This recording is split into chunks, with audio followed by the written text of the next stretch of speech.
Je m'appelle Timothée Adolphe, je suis champion d'athlétisme paralympique en situation de cécité. Nous sommes au stade Charletti, le stade où tout a commencé. Cliquez sur les objets pour découvrir mon univers.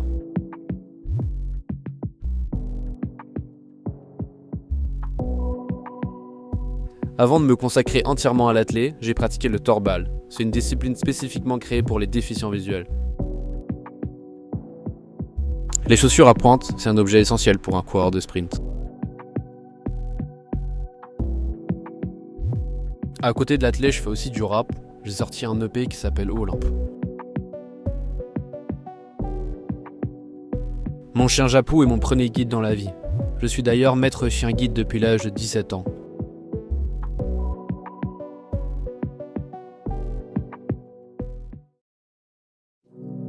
La première fois que j'ai vu quelqu'un comme moi faire de l'athlétisme, c'était en 1999 pendant les championnats du monde de Séville. J'avais 10 ans à l'époque. J'ai allumé la télé et là, j'ai vu une épreuve de 200 mètres T11, c'est-à-dire une course de non-voyants accompagnée de guides.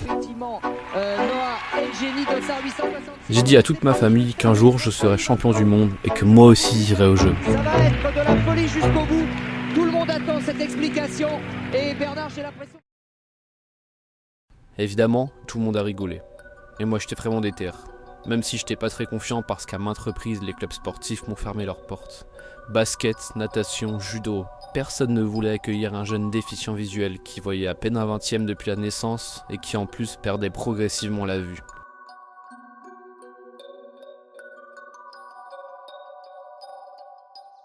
Mais peu importe les refus, je comptais bien devenir champion d'athlétisme. Alors, quelques semaines plus tard, je me suis rendu au club de ma ville et pour une fois la porte s'ouvre. On donne une réponse. On ne connaît ni le handicap ni le handisport, mais viens. Viens, on va essayer de faire en sorte que tu pratiques comme les autres. Et c'est ce qu'ils vont faire pendant 3 ans. Tu ne vois pas les haies, on va mettre une latte fluorescente. Avec le contraste, tu vas réussir à la voir. Tu vois pas la hauteur de la barre, c'est pas un souci. Tu vas la toucher avant de prendre ton élan.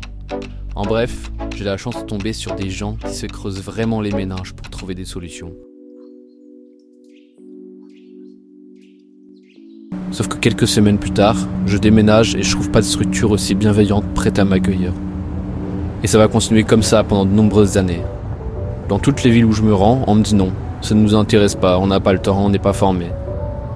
Jusqu'à mon déménagement à Angers, à mes 16 ans. Je suis au lycée, je discute avec une éducatrice qui m'apprend qu'il y a un club d'athlétisme avec une section handisport. L'espoir renaît enfin. Elle me propose de m'y amener et je rencontre le coach.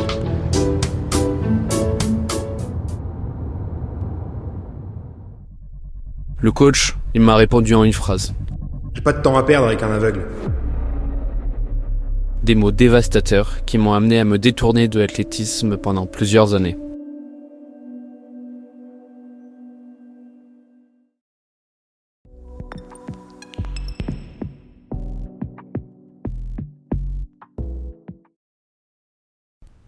À 21 ans, après avoir fini mes études, je décide de revenir à Paris.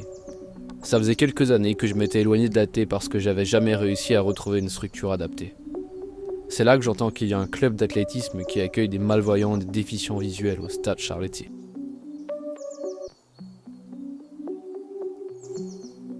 Je décide d'y aller, au culot. Je demande à parler au responsable de la section athlétisme.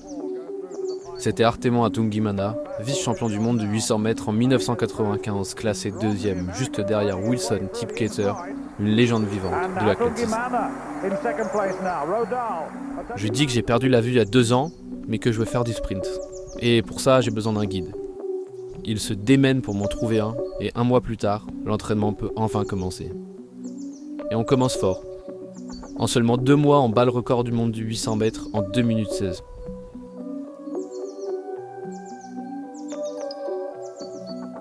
Ensuite, je suis présélectionné pour les Jeux de Londres de 2012, mais ce sera mon premier gros échec. Je me blesse et la fédération ne me retient plus. Je change de guide en 2013 en rencontrant Cédric Philippe. Ensemble, on fait de première performance au championnat de France à Lyon, où on décroche le bronze à la surprise générale. À Swansea en 2014, je remporte 2 titres de champion du monde et une médaille d'argent au relais. C'est possible! Ça s'est joué! 2 ans plus tard, je gagne 2 titres mondiaux de plus au championnat italien de Grosseto. J'améliore tous mes records individuels à chaque saison et je finis par concourir à Doha et Dubaï pour les championnats du monde. Je récupère une médaille d'or, d'argent et de bronze.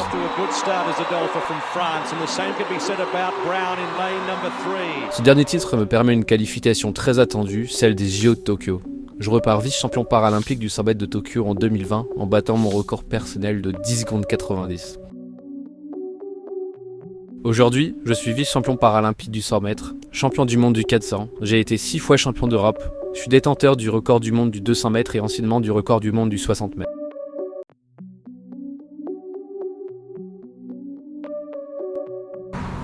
Mes objectifs maintenant, c'est d'aller récupérer le record du 60 mètres au championnat du monde 2023 à Charletti. Et surtout, c'est de gagner l'or au JO 2024 à Paris, à domicile.